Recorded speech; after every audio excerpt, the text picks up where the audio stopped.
Grosse gouttelette, fine gouttelette ou les deux, la question de savoir comment se transmet le Covid-19 est relancée. On en parle ce matin avec Ilem Berada. Bonjour Ilem. Bonjour papa. Ce sont donc 239 chercheurs issus de 32 pays qui ont alerté des scientifiques, mais également l'Organisation mondiale de la santé. De quoi s'agit-il précisément? Enfin, le débat semble ouvert sur la transmission donc du virus par l'air. Un débat qui est loin d'être fermé. En effet, c'est dans une lettre ouverte que ce groupe de scientifiques a appelé l'Organisation mondiale de la santé à reconnaître que le nouveau coronavirus peut se propager dans l'air bien au-delà de 2 mètres. Leur lettre vise directement l'organisation onusienne déjà critiquée pour avoir tardé à recommander les masques et donc accusée de refuser de voir l'accumulation d'indices d'une propagation par l'air du virus qui a déjà tué plus de 500 000 personnes dans le monde en 6 mois. Il s'agit donc d'études sur le SARS-CoV-2, donc le Covid et d'autres virus respiratoires. Ces études ont mis en évidence que des particules virales étaient aussi présentes dans des gouttelettes microscopiques dans l'air expiré par une personne infectée. Plus légères, elles peuvent rester en suspension en intérieur potentiellement des heures et être inspirées par d'autres gens. Il n'a jamais été prouvé que ces particules de coronavirus étaient viables et pouvaient provoquer des infections, mais les indices s'accumulent. Dans leur lettre, les scientifiques appellent donc la communauté médicale et les organismes nationaux et internationaux compétents à reconnaître le potentiel de transmission aérienne du Covid-19. Selon eux, il existe un potentiel important de risque d'inhalation de virus contenus dans des gouttelettes respiratoires microscopiques à des distances courtes et moyennes jusqu'à plusieurs mètres de l'ordre de l'échelle d'une pièce. Les autorités aux États-Unis et en Europe sont en avance sur l'OMS puisqu'ils conseillent déjà d'augmenter la circulation de l'air extérieur autant que possible. Le Centre de prévention et de lutte contre les maladies européen, par exemple, a expliqué le 22 juin que la climatisation pouvait diluer le virus dans l'air et l'évacuer, mais qu'elle pouvait avoir l'effet inverse si le système de ventilation ne renouvelait pas l'air et le faisait recirculer dans les mêmes pièces. Des cas de supercontagion dans un autocar chinois et dans une chorale américaine accréditent aussi la piste donc aérienne. En tous les cas, il n'y a pas de consensus scientifique que cette voie aérienne joue un rôle dans les contagions, mais l'un des signataires de l'université de Leicester répond que l'absence de preuve n'est pas une preuve d'absence, pape. Il est donc important, Ilem, de faire attention en attendant des vaccins et des traitements. Non, et je crois qu'on devrait juste avoir la réponse de l'OMS juste avant, puisque l'OMS hier donc a donné son avis sur cette question et disait que probablement il y aurait donc l'émergence de preuves comme quoi donc le virus pouvait être donc se propager donc par l'air. Et à cet effet, je vous propose d'écouter Benedetta Allegranzi, qui est une responsable de l'OMS. On l'écoute.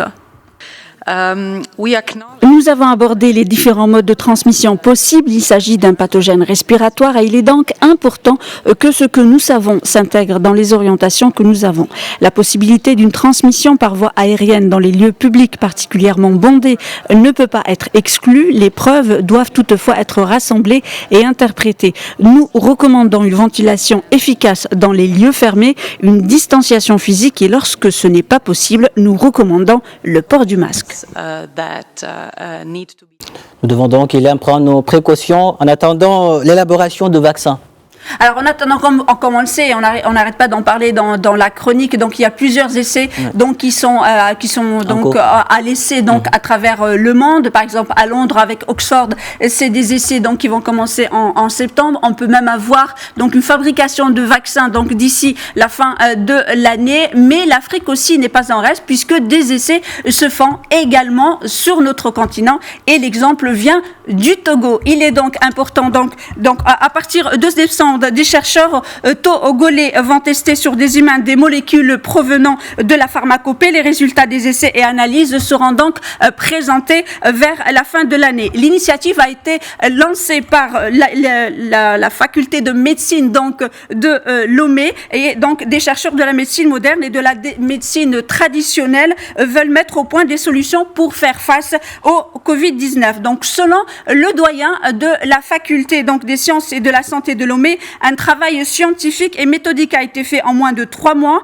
Les chercheurs auraient donc fait appel à tous les connaisseurs en phytotraitement afin qu'ils apportent des recettes susceptibles d'aider l'organisme à se défendre contre un virus. Une centaine de produits ont été proposés, seuls 4 ont été retenus. Les médicaments donc issus de la pharmacopée permettent à l'organisme de pouvoir survivre à la maladie, de pouvoir mener une riposte. Ce sont en gros des immunostimulateurs. Une dernière étape est nécessaire, à savoir les épreuves préliminaires de validation, notamment l'innocuité en termes de toxicité et aussi en termes de formulation de posologie adaptée.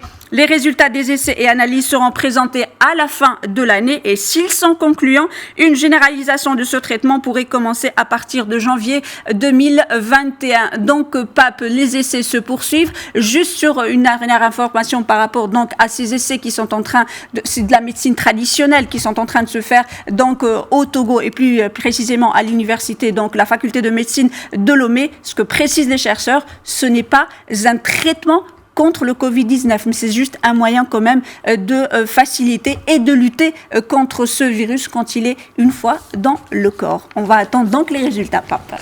Attendons les résultats, Ilham. En tout cas, merci pour toutes ces précisions. Merci à vous, Pape.